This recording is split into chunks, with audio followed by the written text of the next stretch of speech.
It is Wednesday, April 20th, and this is your Morning Mud. This episode is brought to you by Mudwater. Mudwater is a coffee alternative as well as the most aptly named sponsor for this show ever, with 1/7 of the caffeine as a regular cup of coffee. It's made with masala chai, cacao, mushrooms, turmeric, sea salt, cinnamon, and that is it. And I know what you're thinking, Matt. You are somebody who loves caffeine. Why would you be hawking for a company that is advertising less caffeine? And that's because it worked. It's true. I love caffeine. I used to drink 2 energy drinks a day, and now I might have one a week. All thanks to Mudwater. If you or someone you love might want to make the switch to Mudwater, all you have to do is head on over to muddiedwatersoffreedom.com/mud to make the switch today.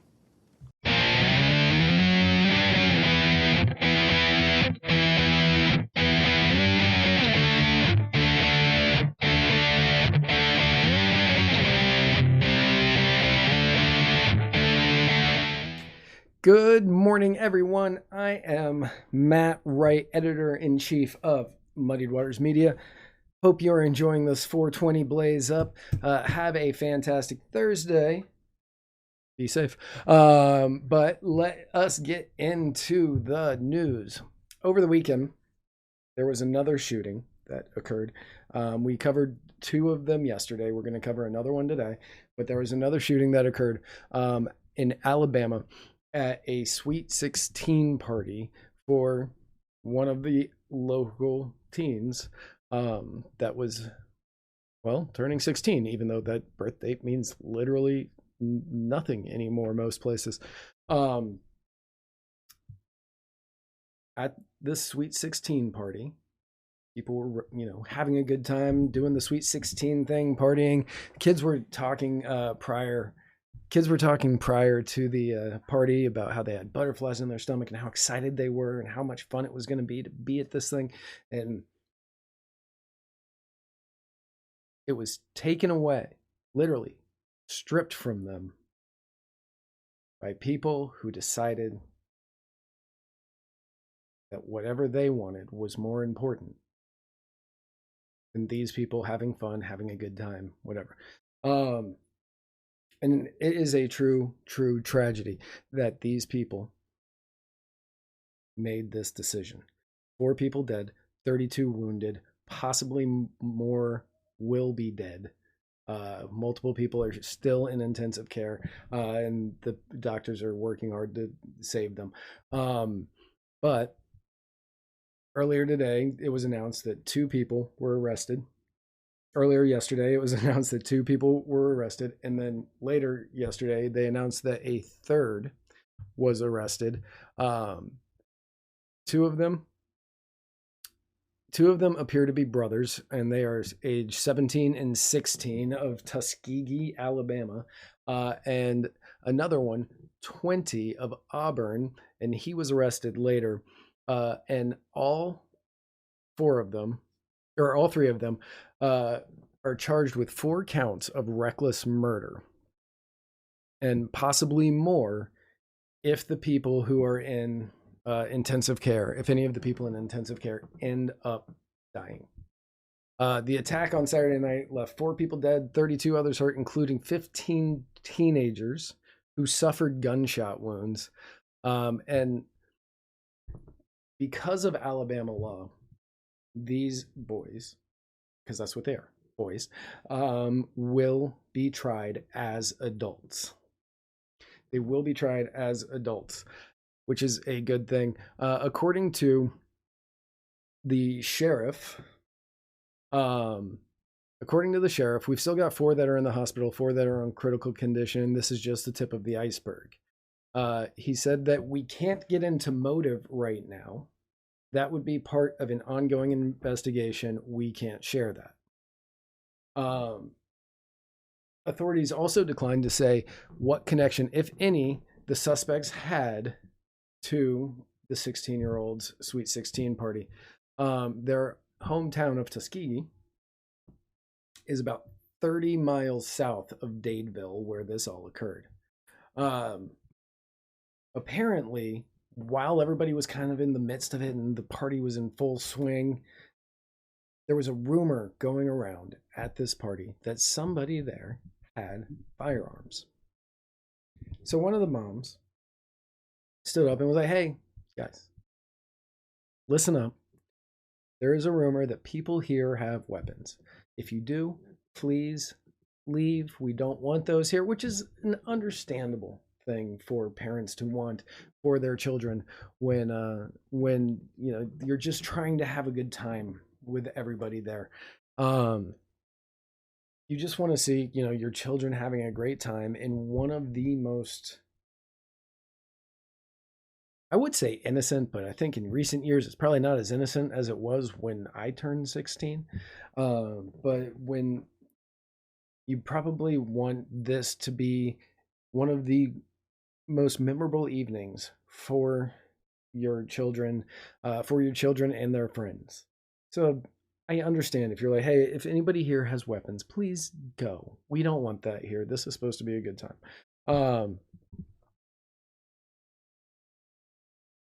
Then the gunfire erupted after this.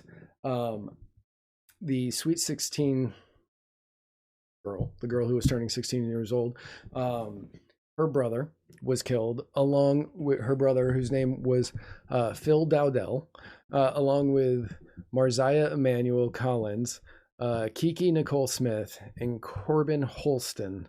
All were the four people who were murdered, and they ranged from 17 years old to 23 years old. So still children.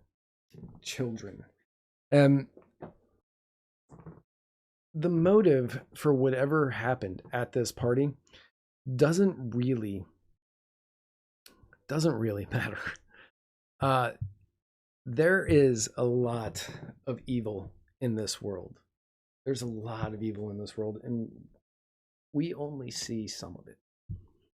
Sure, I know that we talk about on this program a lot about the evils of government and how terrible things are that they are doing, and how when they infringe on our rights, what they're doing is evil. And yes, what they are doing is an act of evil.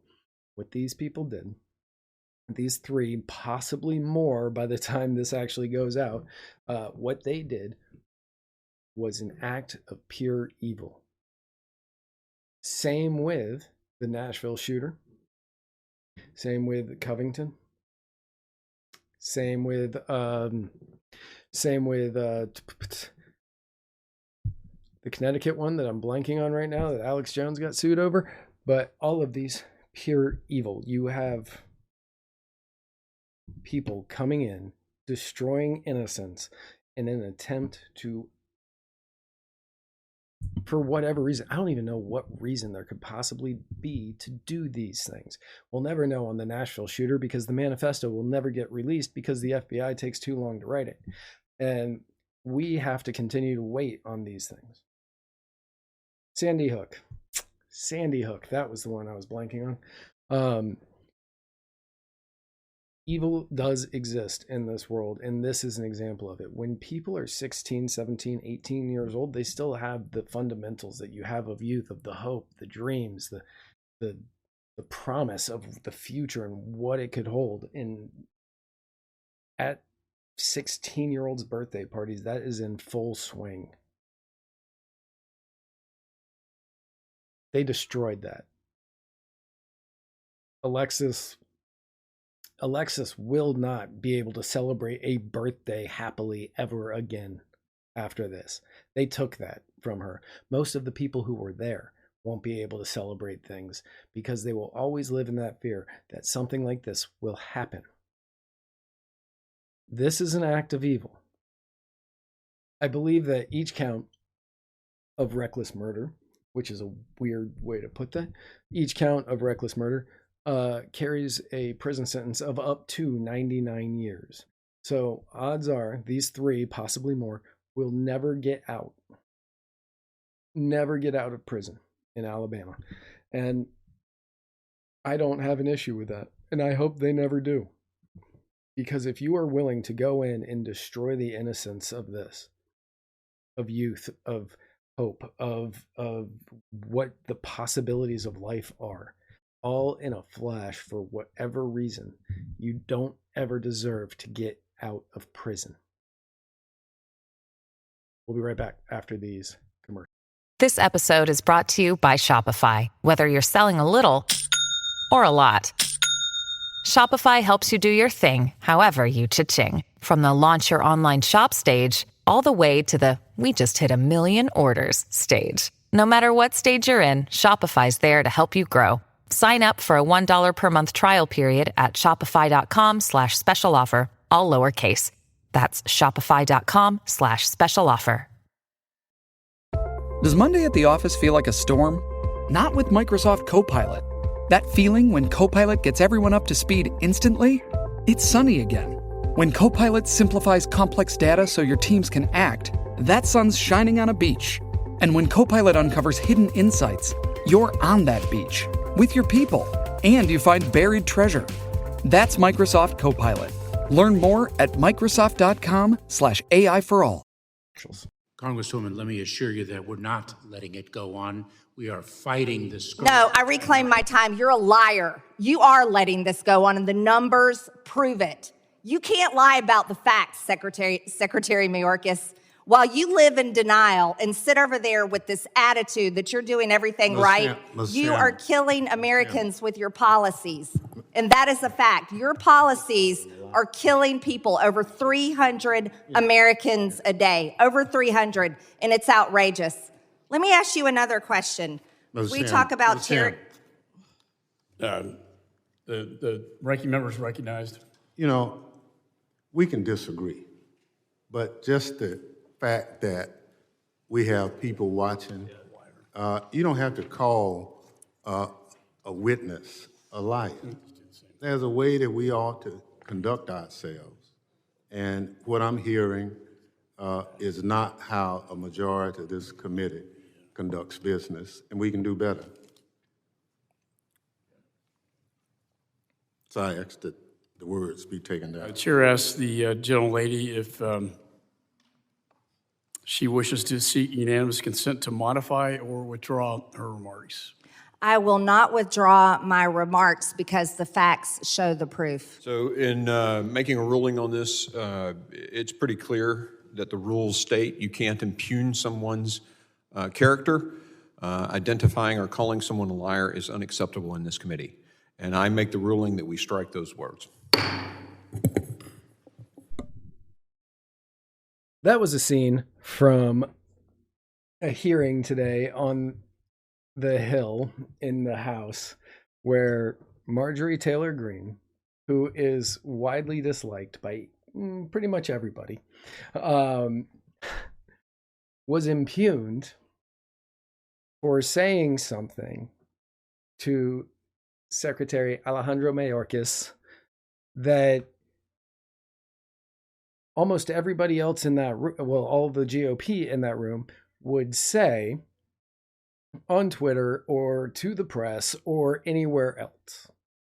Now, I am not a fan of Marjorie Taylor Greene, but her calling somebody a liar does not really seem to impugn the character of somebody in the way that we have grown accustomed to people in the House and the Senate impugning the character of people in these hearings. Just a few years ago, we all got to sit and watch the special edition of Senate hearings SVU, where members of the Democrat Party accused Brett Kavanaugh of being a serial gang rapist, throwing orgies where they were going to be drugging people, but that totally fine. Calling somebody a liar, that is the impugning of character. That is impugning of character in which your words are going to be silenced. Also, you're going to sit there and say that you can say whatever you want about the people outside of the halls, but you can't say them in a hearing. Now, I am no fan of MTG. Don't get me wrong. I think that she is an abysmal person, and if I was a betting man, I think her and Kevin McCarthy got something on the side. However, in this case, I don't see anything wrong with her calling somebody a liar. As far as the 300 deaths per day, what I believe that is in reference to is the number of people who are dying from fentanyl overdoses that many on the right are blaming on Secretary Mayorkas because of his border policy and allowing fentanyl to come over the border. She was calling him a liar, saying that his policies were not creating this.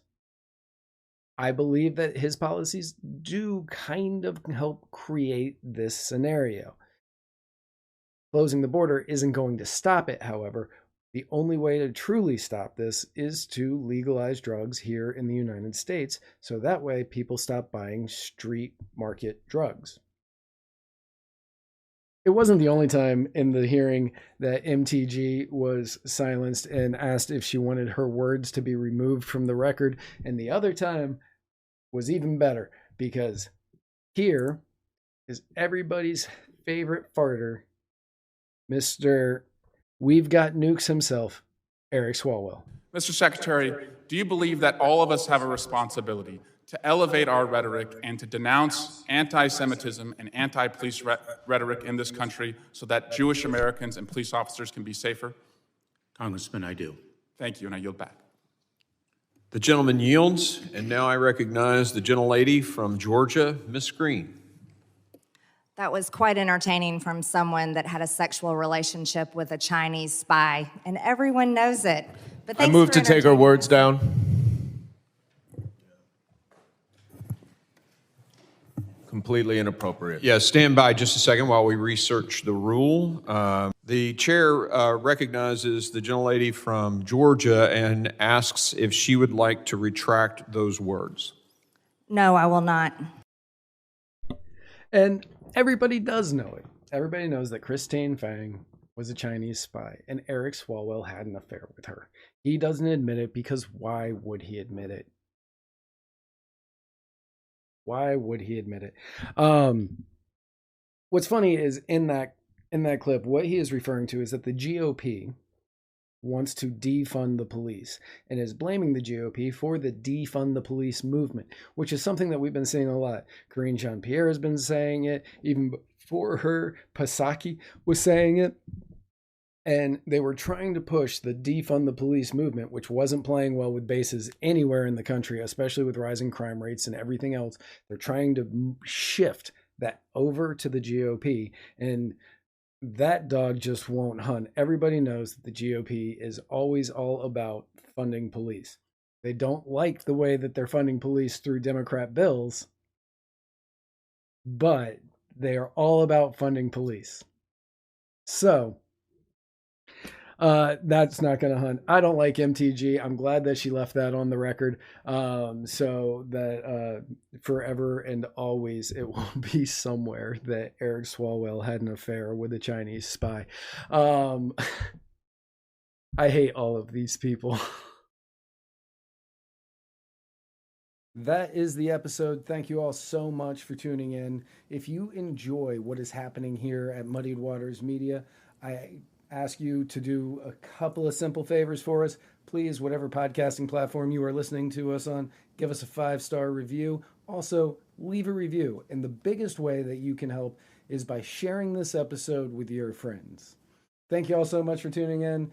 We will see you again very soon. And remember, where we're going, we don't need roads.